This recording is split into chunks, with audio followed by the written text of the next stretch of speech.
Hey Hitch, this is my first time posting here, and honestly, I never thought I'd be that guy sharing his personal life on the internet. But right now, I feel like my world is spinning out of control, and I need some advice. I've been married to Emily for 9 years, and up until recently, I thought we had a pretty solid relationship. I'm not saying we were perfect. What marriage is. But we had trust, love, and what I thought was a deep connection. We've got 2 kids, Ethan, 7, and Lily, 5, and a cute little dog named Max who thinks he owns the house. We've lived in the same suburban neighborhood in Indiana for years, surrounded by cul-de-sacs, backyard BBQs, and friendly neighbors who wave at you while mowing their lawns. It's the kind of life I always thought I wanted, stable, predictable, and safe. Lately, though, things have been off. Emily and I used to share everything. Inside jokes, late-night TV binges, and random debates about the best pizza toppings. I'm a pepperoni guy. She insists pineapple is elite.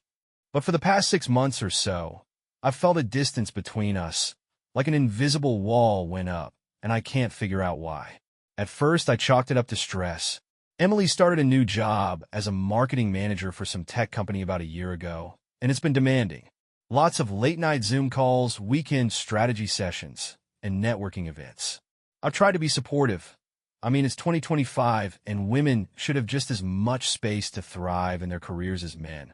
But her absence started to feel bigger than her job. Little things began to pile up. She stopped asking about my day. She started spending more time on her phone, smiling at messages she wouldn't show me. Sex became infrequent, and when it happened, it felt rushed, like she wanted to get it over with. I told myself I was imagining things. After all, we've been through rough patches before, and we always work them out. But then there was the night of the PDA meeting. Emily was supposed to go with me to discuss Ethan's reading program, but she texted me an hour before, saying something came up at work. "I'm so sorry, babe. Can you cover for me? I'll make it up to you."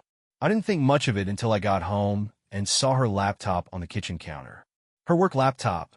If she was working late, why wasn't it with her? That's when the nagging doubt in my mind turned into a full-on alarm bell. Something didn't add up. I decided to let it go, but the seed was planted. Every little thing she did after that felt suspicious.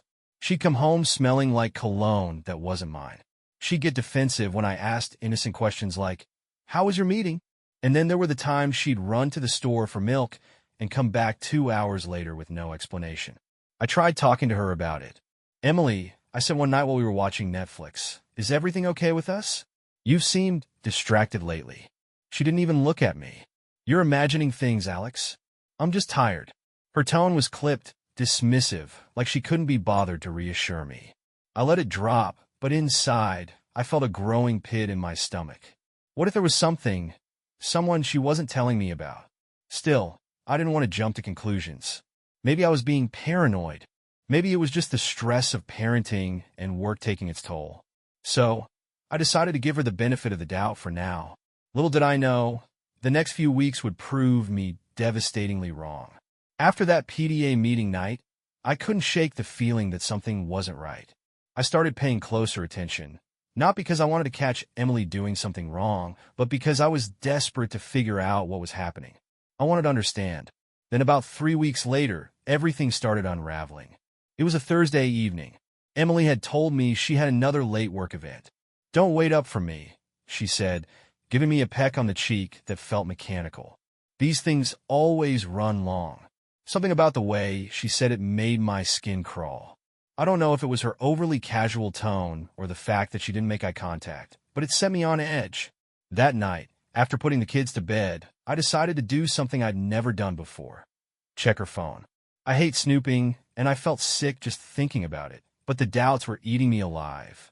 Her phone was sitting on the kitchen counter, and for once, it wasn't password protected. She must have forgotten to lock it. My hands were shaking as I opened her messages. Most of them were harmless. Chats with her sister, work group texts, and a mom friend from Ethan's school. But then I saw one thread marked with a simple emoji, speech balloon. No name, just a symbol. I clicked it. What I found made my stomach drop. The messages were from a guy named Ryan. He worked at the same tech company as Emily, someone I'd met once at a company picnic last summer. Tall, charming, and single. The texts were damning, flirty, explicit. "Ryan, Last night was amazing. Can't stop thinking about you. Emily, you're such a bad influence on me face blowing a kiss. Ryan, you love it. Same time next week. Emily, can't wait. Alex is clueless as always, faced with tears of joy. I had to stop reading. My vision blurred, and I felt like I couldn't breathe. This wasn't just an emotional affair. This was physical. She was sneaking around behind my back, laughing about it, and I've been too blind to see it. I put the phone down and sat at the kitchen table, staring at nothing. My mind raced with questions. How long had this been going on? Why Ryan? What had I done or failed to do that pushed her into someone else's arms? But most of all, what the hell do I do now? When Emily came home that night, I was still sitting there trying to process everything. She walked in, humming to herself, and froze when she saw me. "You're still up?" she asked, her tone light but wary. I held up her phone. "We need to talk." Her face drained of color. "Alex, what's going on?" "I could ask you the same thing," I said, barely able to keep my voice steady. "Who the hell is Ryan?" Her eyes widened for a split second before she quickly masked her reaction. "Ryan? He's just a coworker. What are you talking about?" "Don't lie to me, Emily. I read your texts." Her mouth opened and closed like a fish gasping for air. Finally, she settled on indignation. "You went through my phone? That's a violation of my privacy, Alex. How dare you? Don't turn this around on me," I snapped, my voice rising. "You're sleeping with him, aren't you?" She crossed her arms, her expression hardening. "I don't have to explain myself to you. That was all the confirmation I needed." I felt like I'd been punched in the gut. My voice cracked as I asked, "Why, Emily? Why would you do this to us?" She rolled her eyes, of all things. "Oh, spare me the martyr act. Maybe if you weren't so boring and predictable, I wouldn't have to look elsewhere for excitement." Her words hit me like a slap. Boring? Predictable? I worked hard to provide for our family, to be a good husband and father. And this is what I got in return? I couldn't listen to her anymore. Without saying another word, I grabbed my coat and walked out the door. I drove aimlessly for hours, tears streaming down my face as I replayed her words over and over in my mind. When I finally got home, she was already asleep, or pretending to be. I spent the night on the couch, staring at the ceiling and wondering how the hell my life had come to this. The morning after I confronted Emily, the house was unnervingly quiet. Usually, the mornings were filled with chaos. Ethan searching for his homework, Lily demanding pancakes, and Max barking at the neighbors. But this morning, Emily avoided me completely, and I didn't have the energy to confront her again. She left early, claiming she had a meeting. I didn't press her. I couldn't even look at her. Once the kids were off to school, I finally had a moment to think. I felt like a hollowed-out version of myself. My mind was a mess of anger, hurt, and confusion. Every time I thought about those texts, about Emily in Ryan's arms, laughing at my expense, I felt a fresh wave of rage. But there was also this nagging voice in the back of my head. What now? By mid-morning, I decided I couldn't just sit there stewing. I needed clarity, answers, something. So, I did something I'd always considered beneath me. I called in sick to work and drove to Emily's office. I told myself I just needed to see for sure. Maybe there was some kind of explanation, some shred of doubt I could cling to. But deep down, I already knew the truth. When I got to the office, I sat in my car for a few minutes, debating whether this was a terrible idea. Finally, I steeled myself and went inside. The receptionist, a perky young woman named Ashley, smiled when she saw me. "Hi, Mr. Daniels. Emily didn't mention you were stopping by." I forced a smile. "Yeah, it's kind of a surprise. Is she in?" Ashley hesitated. "Actually, she stepped out with Ryan for a meeting. They should be back soon. Do you want to wait?" My stomach churned at the sound of his name. I tried to keep my voice steady. "Sure, I'll wait." I sat in the lobby, scrolling through my phone, pretending I wasn't falling apart inside. About 20 minutes later, I saw them. Emily and Ryan walked in together, laughing about something. She looked different, happy, carefree. She hadn't smiled like that around me in months. When she spotted me, her face froze. "Alex," she said, her voice tight. "What are you doing here?" "Nice to see you too," I said, trying to keep my tone casual. I thought I'd surprise you. Ryan glanced between us, clearly sensing the tension. I'll let you two talk, he said, flashing a grin before walking away. I turned to Emily. You didn't mention you had meetings outside the office. Her eyes narrowed. Are you seriously checking up on me now? This is insane, Alex. Don't act like I'm the crazy one, I said, my voice rising despite myself. I know what's going on, Emily. I just want you to admit it. She sighed and crossed her arms. You're blowing this way out of proportion. Ryan and I are just friends. Friends? I scoffed. Is that what you call sneaking around, lying, and texting things like last night was amazing? Her face turned red, but she didn't back down. You're overreacting. It's not like I love him or anything. Her words hit me like a slap. So you're admitting it? You've been sleeping with him? She rolled her eyes. Fine, yes. Are you happy now? But it's not a big deal, Alex. It's just sex. You still to hear? Stunt. How could she say that so casually, like it didn't matter? Like we didn't matter? It's a big deal to me, I said quietly. That night, I felt completely numb. Emily didn't even try to apologize. If anything, she seemed annoyed that I was making a big deal out of her affair. She went about her evening like nothing had happened, cooking dinner, helping the kids with homework, and scrolling through her phone. Meanwhile, I was falling apart inside. Every time I looked at her, all I could see was her and Ryan together. I couldn't even sit in the same room as her without feeling sick. Around midnight, after she went to bed, I finally broke down. I sat on the couch, staring at the photos on the wall, pictures of our wedding, family vacations, and holidays, and wondered how everything had gone so wrong. Was this my fault? Had I failed her somehow? As I sat there, I realized something. I couldn't keep living like this. I deserved answers. I deserved respect.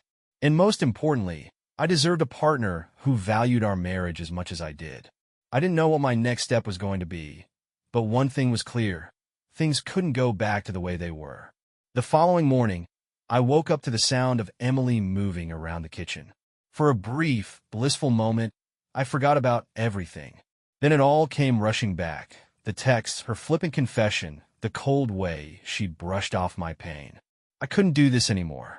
I walked into the kitchen, and she didn't even look up from her coffee. Morning, she said flatly, like we were strangers sharing a hotel room instead of husband and wife. We need to talk, I said, my voice firmer than I felt. She sighed and set her mug down. Alex, I really don't have time for this. I've got a presentation to prep for. You'll make time, I snapped, because I'm done pretending everything is fine. Her eyes finally met mine, and for a second, I saw something that looked like guilt. But just as quickly, it was gone. Fine, she said, crossing her arms. What do you want to say? I took a deep breath. I need you to tell me the truth. How long has this been going on? She hesitated, then shrugged. A few months? A few months? I repeated, my voice rising. Do you realize what you've done to us? To this family. Don't be so dramatic, she said, rolling her eyes. It's not like the kids know anything. And honestly, Alex, maybe if you weren't so checked out all the time, I wouldn't have had to look elsewhere. You still to hear? Stunt. Checked out? Are you serious? I've been the one holding everything together while you're out playing house with Ryan. Her jaw tightened. Oh, please. You're not some saint. You've been so focused on work and the kids that you barely notice me anymore. I felt invisible, Alex, and Ryan.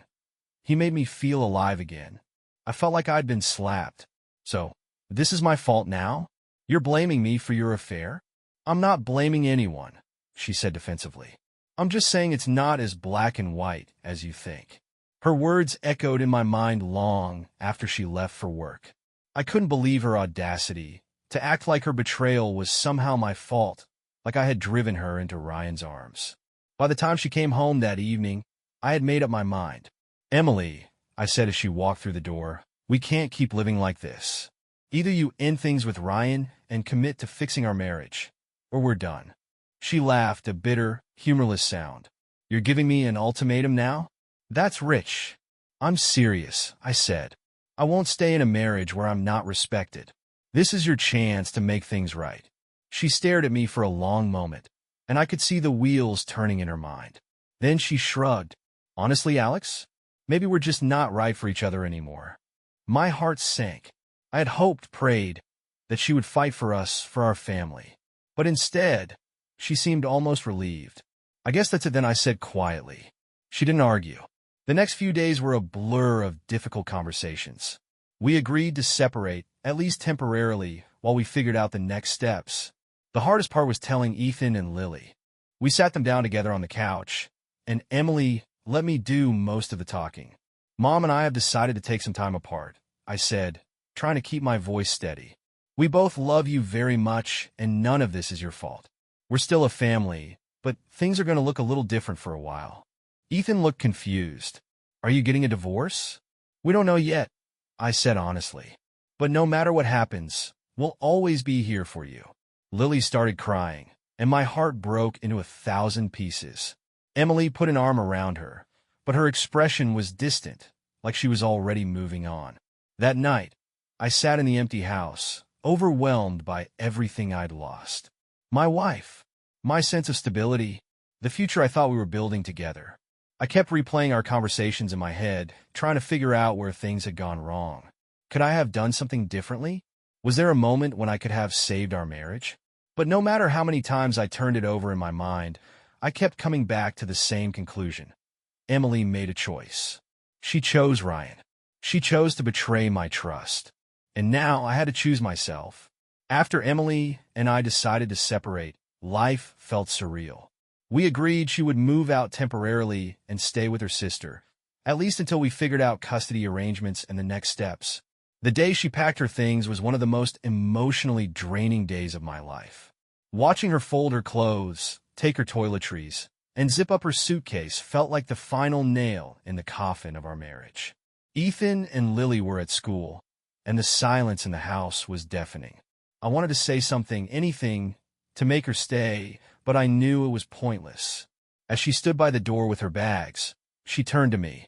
I hope you know this isn't easy for me, Alex. I bit back the urge to laugh bitterly. Really? Because it seems like you've made your choice. She sighed, like she was the one who had been wronged. I'm sorry things turned out this way.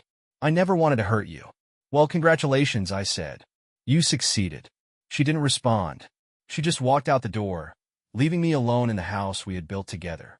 The first week after Emily left was a whirlwind of adjustments. I had to explain to the kids why Mom wasn't coming home without giving them too much detail. Mom's staying with Aunt Lisa for a while. I told them at dinner one night. It doesn't mean she doesn't love you. She just needs some time to figure things out.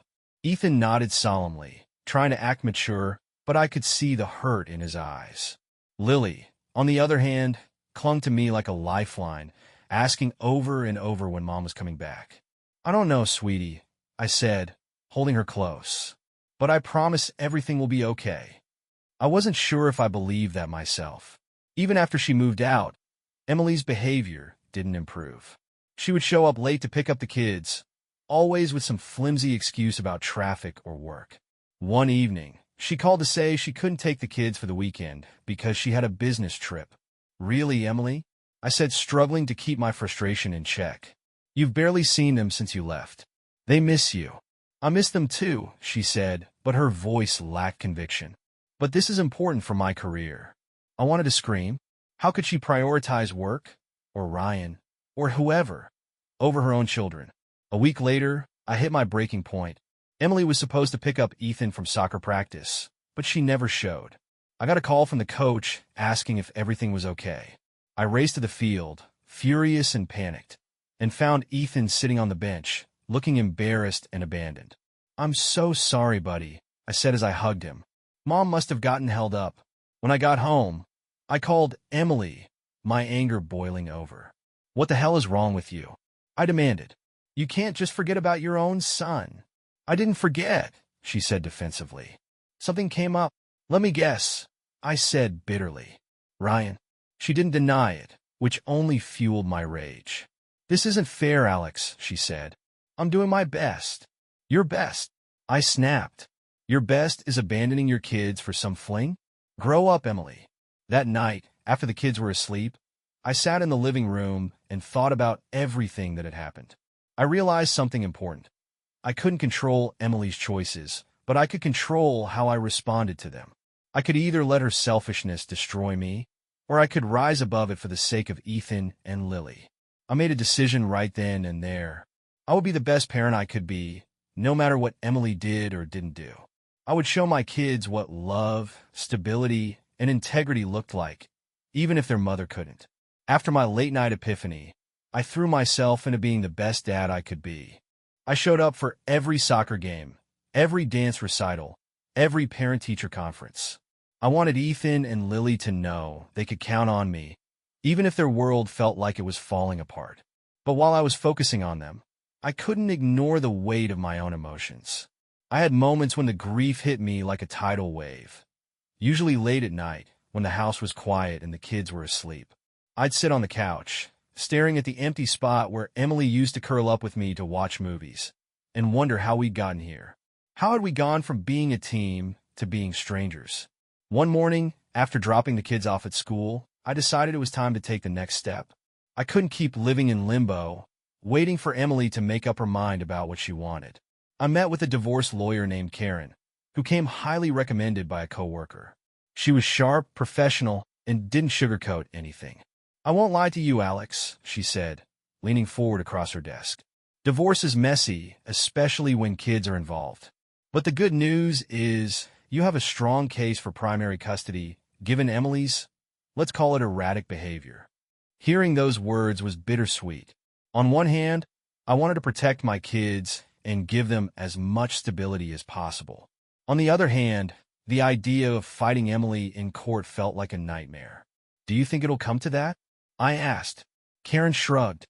"That depends on her. If she's reasonable, we can settle things amicably.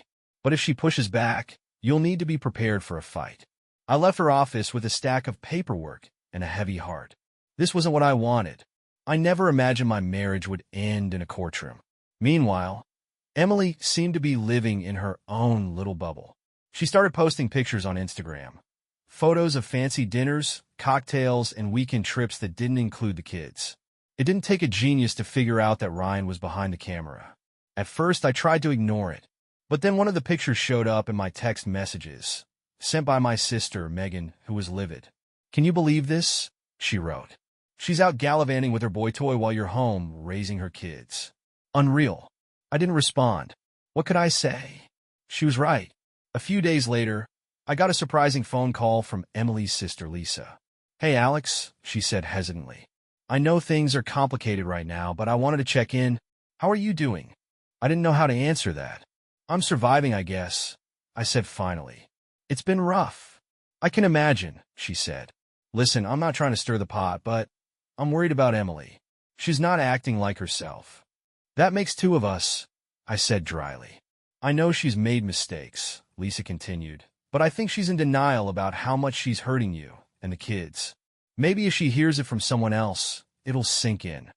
I appreciated her concern, but I wasn't convinced Emily would listen. Still, it was comforting to know someone else saw what I was dealing with. As the weeks went on, Ethan and Lily started to notice the cracks in the facade. Ethan, being older and more observant, was the first to bring it up. "Dad," he said one evening as I helped him with his math homework, "why doesn't Mom come around more? Did she do something wrong?" I froze. How was I supposed to answer that without completely vilifying her? "Your mom loves you very much," I said carefully. "She's just going through some things right now." He frowned. "But she always has time for that guy, Ryan." Hearing his name come out of my son's mouth felt like a punch to the gut. "How do you know about Ryan?"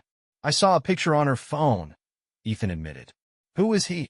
I wanted to tell him the truth, that Ryan was the reason our family was falling apart, but I knew that wouldn't help. "He's someone your mom works with," I said vaguely. "That's all you need to know right now." Ethan didn't look satisfied, but he didn't push the issue. That night, as I lay in bed, I realized I couldn't keep shielding the kids from the truth forever. They deserved honesty, age-appropriate honesty, but they also deserved to see me standing up for what was right. I made up my mind to set firmer boundaries with Emily. No more excuses. No more letting her put Ryan ahead of her own children. It was time to take control of the situation, for my sake and for theirs. The next morning, I called Emily. My hands were shaking as I dialed her number, but I knew this conversation couldn't wait any longer. She picked up on the third ring, her voice chipper. "Hey, Alex. What's up?" I took a deep breath. "We need to talk about the kids. This arrangement isn't working." There was a pause. "What do you mean?" "I mean you're barely involved," I said bluntly. "You're canceling plans, showing up late, and leaving me to pick up the slack. That's not fair to them. Or to me." Her tone shifted, defensive. "I'm doing my best, Alex. I've got a lot on my plate right now." "So do I," I shot back. "But I'm still showing up for them. And if you can't prioritize your own children, we need to rethink how we handle custody." "You're threatening me with custody now?" she snapped. "That's low, even for you." "This isn't a threat," I said firmly. "It's a reality check. You need to step up, Emily, or step aside." She didn't respond right away. When she finally spoke, her voice was cold. "Fine, if you want to play hardball, let's see how that works out for you." She hung up before I could say anything else. After that conversation, I felt a mix of relief and dread. I had finally stood up to her, but I knew it would come with consequences. That evening, my sister Megan came over with a bottle of wine and a takeout pizza. "You look like you've been through the ringer," she said as she handed me a glass. "You have no idea," I muttered, taking a sip. I filled her in on my call with Emily, and she nodded approvingly. "Good for you. She's been walking all over you, Alex. It's about time you pushed back." "I just hate that the kids are caught in the middle," I said. "They're resilient," Megan said. "And they've got you. That counts for a lot." Her words were comforting, but I still felt the weight of responsibility pressing down on me. 2 days later, I got an email from Emily's lawyer. She was filing for joint custody and claiming that I was alienating the kids from her. I felt my blood boil as I read through the document. Alienating? She was the one who had abandoned them, and now she was trying to paint me as the villain? I forwarded the email to my lawyer, Karen, who called me immediately. "Don't panic," she said. "This is a common tactic in custody cases. She's trying to put you on the defensive." "What do we do?" I asked. "We gather evidence," Karen said. "Document everything. Missed pickups, canceled plans, anything that shows she hasn't been fulfilling her parental responsibilities." I spent the rest of the day compiling emails, text messages, and a log of every time Emily had let the kids down. It was exhausting, but I knew it was necessary. One evening, while I was making dinner, Ethan came into the kitchen and sat at the counter. "Dad," he said quietly, "is Mom mad at you?" I paused, caught off guard. "Why do you ask that?" "She was on the phone with someone," he said. "She said you're making things hard for her." I sighed, setting down the spatula. "Your mom and I are having some disagreements right now. But it's not your fault, and it doesn't change how much we both love you." He nodded, but he looked troubled. "I just want things to go back to normal." "So do I, buddy," I said, ruffling his hair. "But sometimes, grown-ups have to work through tough stuff to figure out what's best for everyone." A week later, Emily unexpectedly showed up at the house. I opened the door to find her standing on the porch, looking unusually somber. "Can we talk?" she asked. I hesitated, then stepped aside to let her in. She sat down at the kitchen table, fidgeting with the strap of her purse. "I've been thinking about what you said," she began. "About stepping up or stepping aside." "And?" I prompted, crossing my arms. "You're right," she admitted. "I haven't been there for the kids the way I should be. I've been selfish, and they deserve better." I didn't expect her to admit that, and it left me momentarily speechless. "I want to do better," she continued. "But I need your help. I don't know how to fix this on my own." Her words were sincere, but I wasn't sure if I could trust them. "What about Ryan?" I asked bluntly. She looked away. "That's over. It should have never happened in the first place." Hearing Emily admit her mistakes felt like a small victory, but I wasn't ready to let my guard down. Words were easy. Actions would be the true test. "Emily," I said carefully, "I appreciate you saying that. But it's going to take more than an apology to fix this. The kids need consistency, not empty promises." She nodded, her eyes glistening. "I know. That's why I want to start therapy, both for myself and for us, if you're willing." That caught me off guard. Emily had always been dismissive of therapy, calling it a waste of time. Hearing her suggest it now made me wonder if she was truly serious about changing. "I'll think about it," I said. "But right now, my priority is the kids. They need to see you putting in the effort. I will, she said, her voice trembling. I swear, Alex, I'll prove it to you. Over the next few weeks, Emily started making an effort.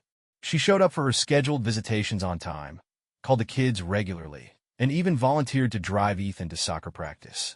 At first, I watched her every move with skepticism, waiting for her to slip back into old habits. But as the days turned into weeks, she remained consistent. One evening, she texted me after dropping the kids off. Emily, thank you for giving me another chance. I know I don't deserve it, but I'm trying to make things right.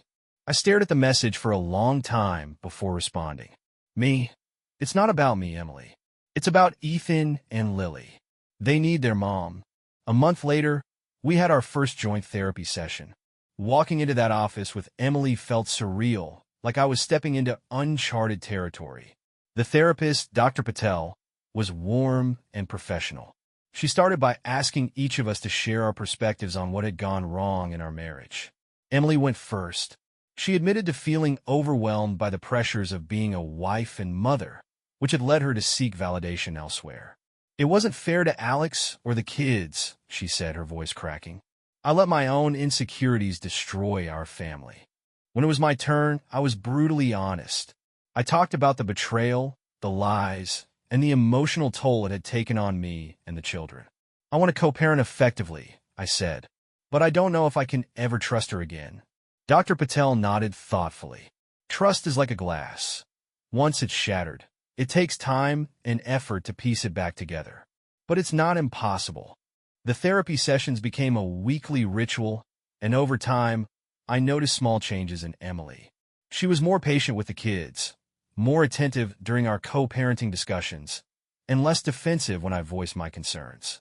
One evening, after we had dropped the kids off at a birthday party, she asked if we could grab coffee and talk. About what? I asked, wary. About everything, she said. I want to understand where we go from here. We sat in a quiet cafe, sipping our drinks as we talked about the logistics of co-parenting, our individual goals, and the possibility of moving forward as friends. Do you think you'll ever forgive me? She asked hesitantly. I considered her question carefully. Forgiveness isn't a switch I can flip, Emily. But I'm willing to try, for the kids' sake, if nothing else. Just when I thought we were making progress, life threw another curveball. One afternoon, I got a call from Megan. Alex, you're not going to believe this, she said, her voice laced with urgency. What is it? I asked, bracing myself. Ryan got fired from his job. Apparently, there were complaints about his behavior, something about inappropriate relationships with coworkers. I felt a surge of anger and vindication. So, Ryan wasn't just a homewrecker. He was a creep too. When I brought it up with Emily during our next therapy session, she looked mortified. I had no idea, she said, burying her face in her hands. I feel so stupid. Ryan isn't the issue anymore, I said calmly. The issue is us, and how we move forward from here. Dr. Patel nodded. Alex is right. Dwelling on the past won't help you rebuild trust or create a stable environment for your children. By the end of the therapy session, we agreed to focus on co-parenting and rebuilding trust at a slow, steady pace. Emily moved back to the same neighborhood, so she could be closer to the kids, but we kept separate households. She attended every soccer game, every dance recital, and even joined us for family dinners occasionally. The kids seemed happier, and I felt a weight lift off my shoulders. For the first time in months, I started to believe we could make this work, not as a couple but as partners in parenting. Adjusting to the new arrangement wasn't easy, but it was better than the chaos we'd been living in. Having Emily nearby made it easier for the kids to spend time with her, and they seemed to thrive under the shared parenting structure. I won't lie, there were moments when the wounds still felt fresh. Seeing her drop the kids off or picking them up brought back memories of the life we used to have, and sometimes it stung. But I reminded myself that this wasn't about me anymore. It was about Ethan and Lily. One Saturday morning, Emily and I ended up sitting together on the sidelines at Ethan's soccer game. It wasn't planned. She just happened to grab a seat next to mine. Ethan's gotten really good, she said, breaking the silence. Yeah, he has, I replied, my eyes fixed on the field. For a few minutes, we sat there, watching Ethan dribble the ball past the opposing team. Then, Out of nowhere, Emily said, "Thank you for not giving up on the kids or me." Her words caught me off guard. "I didn't do it for you," I said honestly. "I know," she said, looking down at her hands.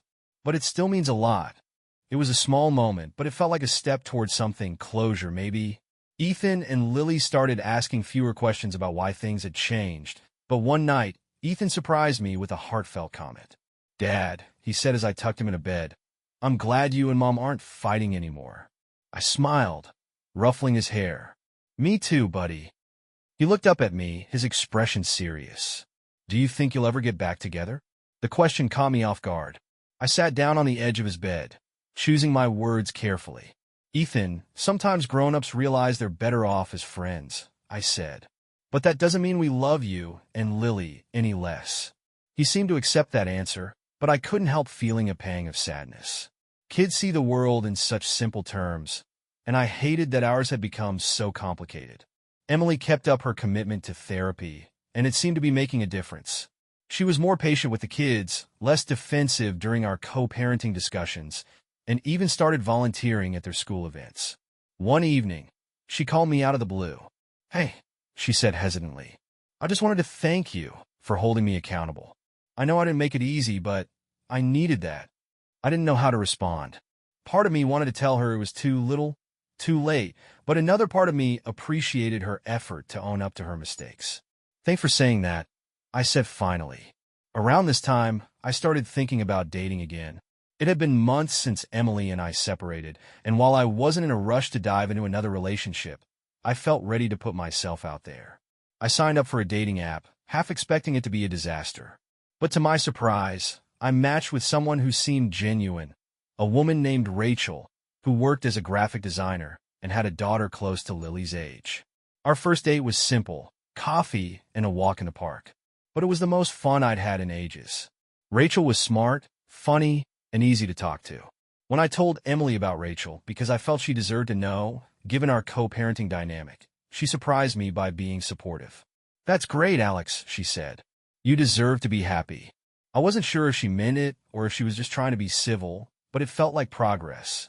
The real test of our new dynamic came when Ethan's school hosted a family picnic. Emily and I both attended, and to my surprise, it wasn't as awkward as I'd feared. We managed to sit together, cheer Ethan on during the sack race, and even share a few laughs. At one point, Lily ran up to us, beaming. "This is so fun," she said, hugging both of us at the same time. Seeing her so happy made all the hard work feel worth it. By the end of the day, I realized that while our family would never be the same as it was before, it could still be good, maybe even better in some ways. Emily and I weren't just co-parenting. We were starting to rebuild a sense of trust and respect. And while there were still challenges ahead, I felt hopeful for the first time in a long time.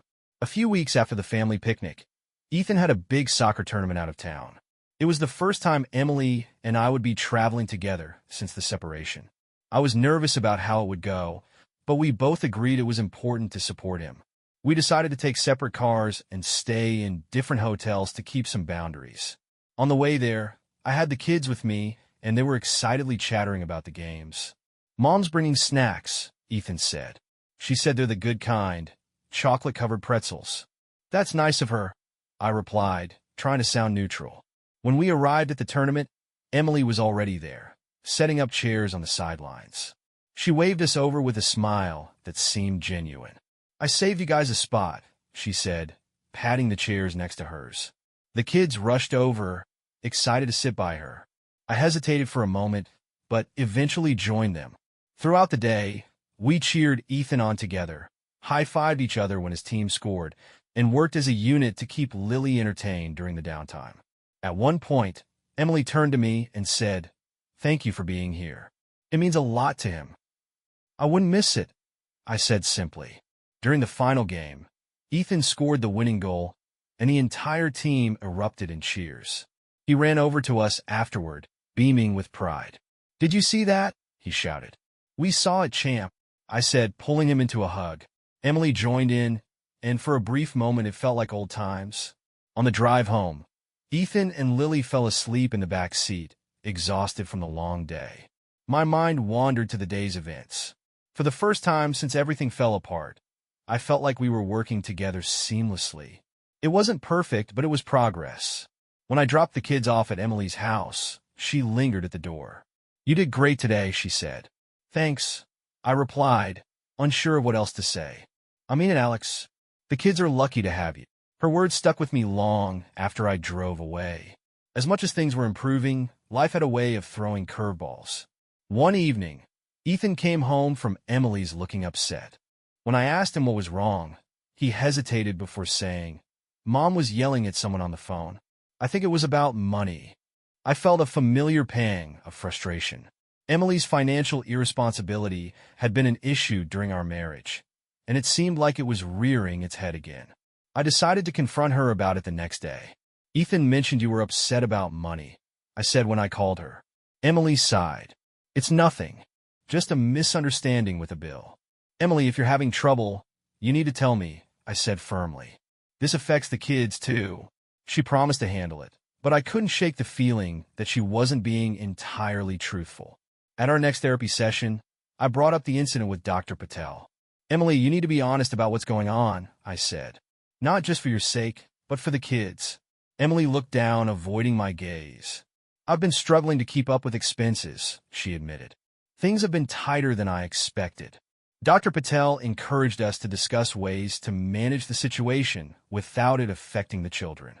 We agreed to revisit the custody arrangement if needed, ensuring the kids always had a stable environment. It wasn't an easy conversation, but it felt productive. Meanwhile, my relationship with Rachel was blossoming. She met Ethan and Lily for the first time during a casual outing to the park, and they seemed to warm up to her quickly. "She's nice," Lily said later that evening. "I like her smile." Hearing that made me feel hopeful. Introducing someone new to the kids was a big step, and I was relieved it had gone smoothly.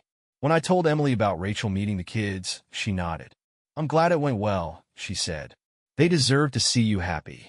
Her response surprised me, but I appreciated her maturity.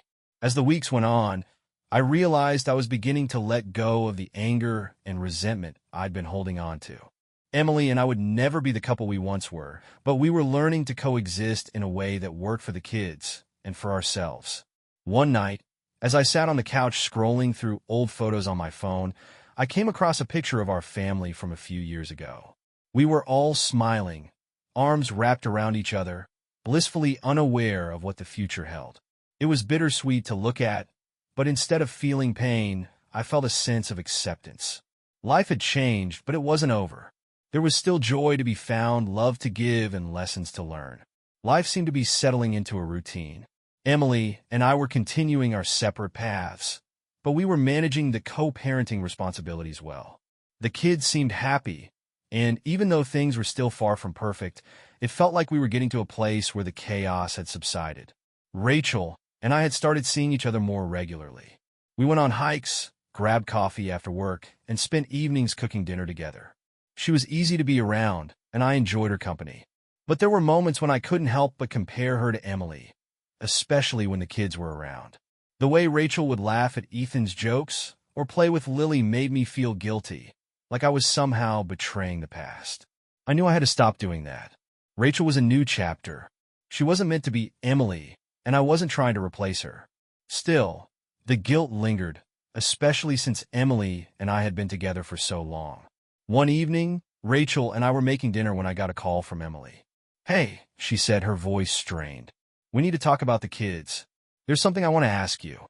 I could hear the tension in her voice, and I immediately grew concerned. "What's going on?" "Ethan has been asking about whether I'll ever get married again. He's been hearing kids at school talk about their parents getting remarried, and it's confusing him." I paused, not sure how to respond. I didn't realize he was thinking about that. "It's a lot for him to process," Emily said, "and I think we need to be on the same page about what this means for the kids." The conversation left me unsettled. I understood what she was saying. The kids were at an age where they were starting to process relationships and their evolving family dynamics, and it was important to handle this carefully. After I hung up, Rachel sensed something was off. "Is everything okay?" "Yeah," I said, but I wasn't sure. "It's just about the kids. They're processing everything, and it's tough." Rachel didn't push me for more details, but I could tell she understood. She just gave me a reassuring smile and said, "We'll figure it out." But in that moment, I knew I couldn't shield her from the complexities of my past forever. There were still things I needed to figure out within myself before I could fully move forward with anyone. Ethan and Lily began to ask more questions about Emily and me. They'd overheard bits of conversations, and they were starting to form their own thoughts about the state of our family. One afternoon, as I was tucking Lily into bed, she asked me in a small voice, "Do you still love Mommy?" I was caught off guard by the question. I paused, choosing my words carefully. "I'll always love your mom, but in a different way now." Lily frowned, clearly not understanding. "Why different?" "It's complicated," I said softly. "But what matters is that we're still a family. Just a different kind of family." She seemed to accept that answer, but I could see the confusion in her eyes. Kids are resilient, but they're also incredibly perceptive. It was hard for them to fully understand why their parents weren't together anymore. A few days later, Emily called me again, but this time it was about something else. "I've been thinking about Ryan," she said, her voice distant. "I never really apologized for that, for bringing him into the picture." I felt a wave of emotion rise in my chest. Part of me wanted to brush it off, to say it was in the past, but I knew that would be unfair to both of us. "I've heard you apologize," I said, my voice steady. "But it's not just about him, Emily. It's about the lies, the betrayal, the lack of respect." There was silence on the other end for a long moment. Finally, Emily spoke. "I get that, and I'm sorry for all of it. I hurt you in ways I can't fix, but I want to try to be better. For the kids, if nothing else." Her words felt genuine, and yet, I wasn't sure I could fully believe them. After everything, how could I? But in that moment, I realized that I didn't need to have all the answers. All I needed was to focus on what I could control, the well-being of the kids, and what kind of man I was becoming. As the weeks went by, Rachel and I continued to grow closer, but I was still cautious. I wasn't ready to introduce her to the kids just yet. Not because I didn't think she'd be great with them, but because I wasn't sure if I was ready to expose them to another potential change. Rachel was patient. She understood that things with my kids were complicated and that I needed time. She never rushed me, but when the topic did come up, she'd gently say, "Whenever you're ready, we'll figure it out." I appreciated her understanding. It gave me the space to focus on my family, on the healing process. One day, out of the blue, I received a text from Emily. "Emily, I need to talk to you. Can you meet me tomorrow afternoon?" I read the message twice before responding. "Me? What's this about?" "Emily, it's important. Just meet me, please." The tone of her message made me uneasy, but I agreed to meet her the next day. When we sat down at the cafe, Emily seemed more nervous than usual. She avoided eye contact as she fidgeted with her coffee cup. "I've been thinking a lot about our future," she began. "About the kids, about everything." I waited for her to continue, but she paused like she was trying to work up the courage to say something. "Alex," she said finally, "I'm not asking for us to get back together, but I've been doing a lot of soul searching, and I think we need to have a real conversation about our co-parenting future, about boundaries and expectations. Because if we don't, we're just going to keep dragging this out, and the kids deserve better." I looked at her, surprised by her clarity. "I agree," I said. "Let's talk about it." After that conversation with Emily, I was left with a lot to think about. It wasn't what I expected, an earnest, thoughtful conversation about the future of our co-parenting. But the more I thought about it, the more I realized how necessary it was. Our past had been full of hurt and confusion, but we couldn't afford to carry that baggage forever. If we were ever going to truly move forward, whether separately or as a family in some new form, we needed to find a way to build a better foundation. A week later, Emily and I sat down for another one of those co-parenting meetings. This time, though, there was no hostility, no unresolved anger simmering between us. It felt like we were both genuinely trying to get on the same page. "I've been thinking a lot about boundaries," Emily said, her voice calm but firm. "And I realize I've crossed a lot of them, whether I meant to or not." I looked at her, surprised by her vulnerability. Emily had never been one to openly admit her mistakes without feeling defensive, so this was new. For the first time in a long while, I felt like we were on equal ground. "I think we both have," I said, trying to keep my tone neutral. But we can't change the past. We can only move forward and do better for the kids. She nodded, looking almost relieved. I want to make sure they have stability, Alex, and I know that means we need to work together better. That was the key, working together. For the first time in a while, I truly felt like Emily and I were on the same team, at least when it came to the kids. As the weeks passed, things continued to settle into a new rhythm.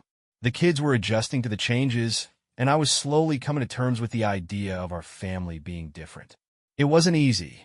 There were days when I still missed the life we had before everything fell apart, but I was learning to find peace in the new normal. Rachel and I continued to see each other, and though it was still early days, I couldn't deny that she was a source of comfort and joy in my life. We didn't talk about labels or rushing into anything. Instead, we took it slow. We enjoyed the simple moments, quiet dinners, late-night talks, and weekend outings.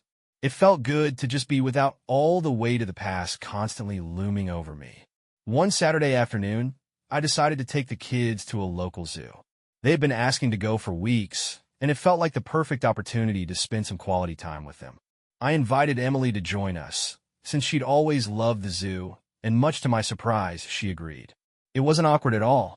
We all wandered around together, laughing at the animals and catching up. For a few hours, we were just a family again, not the broken one, but the one that could still share moments of happiness, despite everything that had happened. As things progressed with Rachel, I knew it was time for her to meet the kids. It wasn't something I took lightly, and I had mixed feelings about how they'd react. I didn't want them to feel like they were losing me to someone new, but I also knew that Rachel was becoming an important part of my life. One Saturday afternoon, I invited Rachel to join us at the park. It was a casual setting, nothing too formal, but it was a big step. The kids were running around, playing soccer, and Rachel jumped right in. She laughed as Lily tried to show her how to kick a soccer ball, and Ethan taught her how to throw a football. It was light, fun, and surprisingly easy. After a couple of hours, the kids seemed to warm up to Rachel. Ethan even complimented her on her skills, saying she was pretty good for someone who didn't play soccer. Lily was more reserved, but gave her a shy smile when Rachel helped her up after she tripped over a tree root. When the afternoon ended, I couldn't help but feel a sense of relief. It hadn't been as hard as I feared. The kids were still processing everything, but I could tell they were comfortable with Rachel, and that was all I needed for now. One evening, as I was winding down for the night, I found myself thinking about Emily. Despite everything that had happened, there was still a part of me that cared for her. We'd been together for so long, and we shared so much history. But I knew that chapter was closed. It was a hard realization, but one I'd been slowly coming to terms with. Emily and I would never be able to rebuild the same kind of marriage we once had. Too much had happened, and the trust that had been broken was irreparable. But that didn't mean I couldn't still care about her as the mother of my children. That didn't mean I couldn't appreciate the person she had been to me before things went south. I had to learn to love her in a different way, not as a wife, but as someone who would always be part of my life because of our kids. Rachel was a breath of fresh air. She wasn't Emily, and I wasn't expecting her to be. She didn't try to fix me or the situation or make me feel like I had to choose between my past and my future. She accepted that my life was complicated, that I was still figuring things out, and that sometimes I just needed space. One night, after a long week of work and co-parenting duties, Rachel and I sat together on the couch, watching a movie. She snuggled up next to me, and for the first time in a while, I felt at peace. I wasn't sure what the future held, but in that moment, I felt grateful for the stability and support she brought into my life. We didn't talk about marriage or kids or the future that night. We just sat there comfortable in our own space. And that was enough for me. As time went on, the line between my past and my present continued to blur. Emily and I had a mostly functional relationship now, and while we weren't friends, we were partners when it came to our kids. Our co-parenting arrangement had become smoother, though there were still moments when old emotions resurfaced. Then came a day that forced me to confront everything I had been avoiding. It was a Thursday afternoon when Emily called me out of the blue. Her voice was anxious, almost frantic. "Alex, we need to talk. Now. It's about the kids." something happened. The words hit me hard, and for a moment, I couldn't breathe. What happened? Is everyone okay? They're fine, she said, though I could hear the strain in her voice. But you need to know. Ethan found something. What do you mean, found something? I felt the panic start to rise in my chest. His old school folder, she said. A bunch of papers, notes, pictures, stuff from when we were still together. And there was a letter he wrote to you, Alex. A letter asking why we weren't together anymore. Why Mommy and Daddy didn't live in the same house. I could hear the tears in her voice, but I also recognized the guilt. She had been avoiding dealing with the kids' emotions, and this was a consequence of that. I wasn't angry, but I felt my heart twist at the thought of Ethan feeling confused and hurt. I'm coming over, I said firmly, knowing that we needed to address this now. When I arrived at Emily's house, I found her pacing in the living room, clearly on edge. Ethan was sitting at the kitchen table, looking unusually quiet for his age. Lily was on the couch, playing with her doll, seemingly unaware of the gravity of the situation. Emily turned to me as I walked in. He's been asking questions, Alex. Questions I don't know how to answer. I told him it was complicated, but I can't keep avoiding it. I nodded, my mind racing. I wasn't sure what the right approach was, but I knew one thing. We had to tell them the truth in a way they could understand. The kids weren't dumb. They had picked up on the tension between Emily and me, and it was time to give them some clarity. Ethan, I said gently, walking over to the table where he was sitting. We know you've been feeling confused, and we need to talk about it. Your mom and I, we're not together anymore because things just didn't work out. We both care about you a lot, but sometimes adults have problems that are hard to fix. He looked up at me, eyes wide. But why don't you love each other anymore? I took a deep breath. It's not that we don't love each other, buddy. It's just that the way we were living wasn't healthy for us. And sometimes people need to be apart in order to be better, for themselves and for the family. He nodded slowly, but it was clear he wasn't fully processing what I was saying. Lily, hearing the conversation, came up to us and stood quietly by the table, clutching her doll. I miss when we all lived together, Ethan said, his voice barely above a whisper. It was better then. My heart shattered at those words. I wanted to tell him that I missed it too, that I wished things could have turned out differently, but I couldn't. The truth was that we couldn't keep pretending like things would go back to normal. Yeah, I said softly, kneeling beside him. I miss that too. But sometimes, change is a part of life, and even though it's hard, we'll be okay. You and Lily are my #1 priority, and I'll always be here for you. That night, after the kids were in bed, Emily and I sat on the couch together, both exhausted from the emotional conversation. We hadn't fought, but the tension was palpable. We had just shared something that neither of us had wanted to face for a long time. I don't know if we did the right thing, Emily admitted, her voice barely audible. Did we tell them enough? Or too much? We told them what they needed to hear, I said, more confident than I felt. We can't shelter them from the truth forever, Emily. They need to know that we're still their parents and that we're still here for them. We may not be together anymore, but we'll always be a family. She nodded, wiping her eyes. I hope they understand that. I just hate that they have to go through this. It's not easy for any of us, I said, rubbing my face. But we'll get through it. We have to. The next few days were rough. The kids were quieter than usual, and there was an underlying sadness in the house that was hard to shake. Emily and I continued to have awkward conversations about the kids' well-being, but at least now we were facing the same direction. Rachel was there for me, always checking in to see how I was doing. I could tell she was concerned about me, but she never pushed me to talk before I was ready. She knew I was dealing with a lot, and I appreciated her patience. One night, after I had put the kids to bed, Rachel and I sat in my living room with a bottle of wine. It was quiet, and the only sound was the faint hum of the refrigerator in the kitchen. "How are you holding up?" she asked, her voice soft but concerned. I thought about it for a moment. The truth was I was tired. Tired of being the strong one. Tired of having to fix things that felt unfixable. But I knew I had to keep going. For my kids. For myself. "I'm okay," I said finally. "I'm figuring it out, piece by piece. But some days it feels like too much. I'm not sure how to make everyone happy again." Rachel put her hand on mine, a comforting gesture. "You don't have to make everyone happy. You just have to do what's best for you and your kids. And that's enough. I squeezed her hand, grateful for her wisdom. Thanks, Rachel. Really. As time passed, the kids slowly started to adjust to the new reality. The questions about their family dynamics didn't stop, but they became less frequent. Emily and I continued to have our difficult conversations, but they were becoming more constructive. There was no immediate fix for everything that had happened, but I could see that things were slowly moving in the right direction. Rachel and I grew closer. We didn't rush anything, but I felt like I could be myself with her. It was a new feeling, one I wasn't used to after everything that had happened with Emily. But it was refreshing, and I allowed myself to feel hope again. Life wasn't perfect. It never would be, but it was becoming something I could handle. A few weeks after our conversation with the kids, Emily and I managed to find a new rhythm. The weight of the past hadn't vanished entirely, but the fog was lifting. It didn't mean we were anywhere near a perfect co-parenting situation, but we were functional, and for now, that was enough. One afternoon, I was sitting on my porch, having coffee, when I got a text from Emily.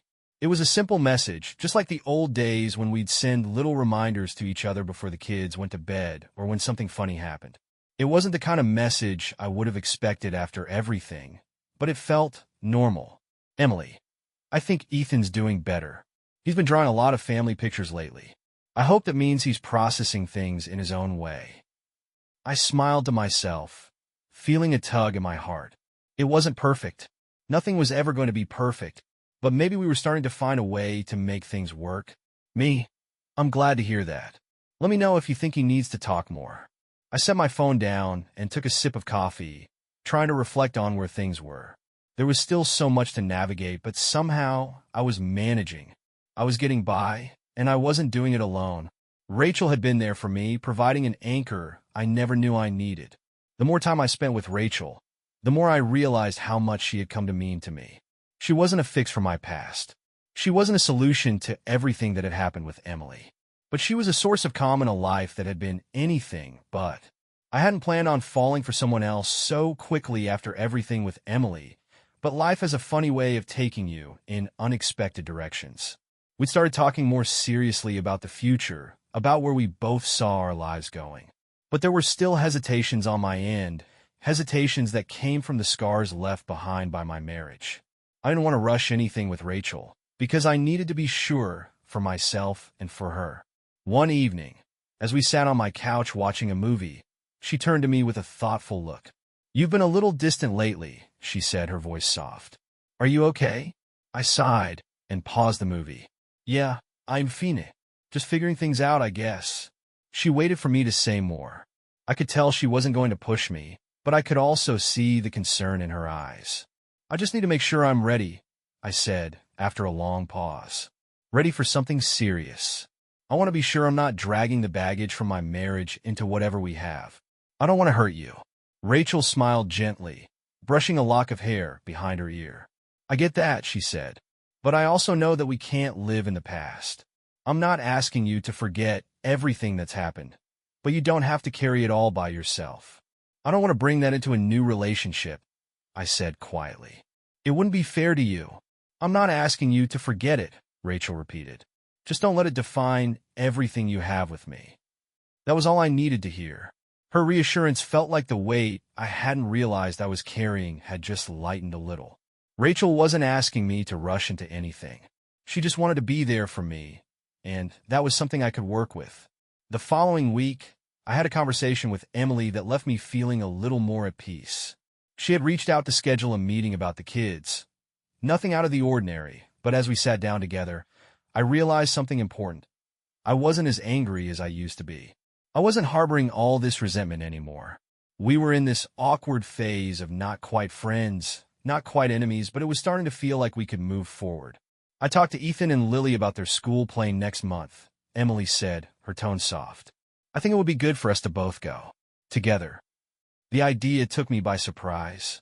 Emily and I hadn't attended any school functions together since our separation, and the thought of sitting side by side as parents of our kids felt strange. But I could see where she was coming from. For the sake of the kids, we needed to act like adults, whether we were still a family in the traditional sense or not. I hesitated, but I agreed. Okay, I think that could be good for them. When the day of the play came, I felt a rush of nerves. It wasn't just the anticipation of the event. It was the awkwardness of the situation. Emily and I sitting together, in the same row, watching our kids perform. It was like some strange hybrid of the past and present. When we got to the school auditorium, the kids immediately ran over to us, their faces lighting up as they spotted us together. They didn't see the tension between Emily and me. They just saw their parents, two people who, despite everything, were still there to support them. The play itself was chaotic, as most school plays are, but it was beautiful in its own way. Ethan had a small speaking role, and Lily was part of the chorus. They both performed with such enthusiasm that I couldn't help but smile. I caught Emily's eye across the room, and for the briefest of moments, I saw something in her expression that I hadn't seen in a long time. Peace. Afterward, we went to the cafeteria for refreshments, and the kids chattered excitedly about their performances. Emily and I stood next to each other, talking about what a great job they'd done. And for once, there was no animosity between us. It wasn't perfect, but it was a start. As I drove home that evening, I felt something inside me shift. I wasn't ready to say we were okay, but I was beginning to believe we could be. Emily and I weren't going to be a couple again. That ship had sailed. But as co-parents, we were starting to find a rhythm.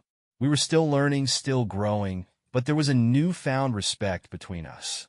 For the kids, for the family we used to be. When I got home, Rachel was waiting for me, a bottle of wine in hand.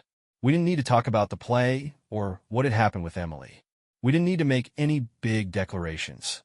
She simply gave me a knowing look, poured us each a glass, and sat down next to me on the couch. "I'm proud of you," she said quietly, her hand on mine. "I'm proud of us," I replied, leaning back and closing my eyes for a moment. For the first time in a while, I felt like I was on the right path. The weeks after the school play brought a sense of normalcy I hadn't expected. Emily and I were settling into this new version of our relationship. One where we coexisted without the emotional baggage, where we could talk about the kids, their schedules, and even laugh about old times. It wasn't easy, and it wasn't perfect, but it was something we could both work with.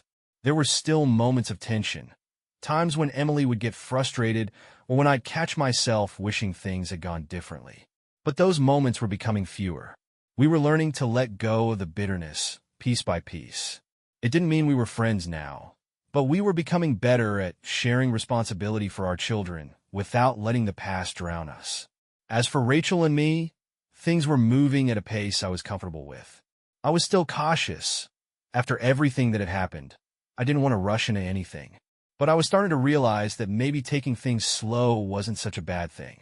Rachel had shown me what it was like to be with someone who was patient, who understood my boundaries without pushing me.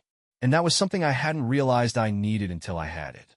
One evening, Rachel and I were sitting in my living room again, watching a movie.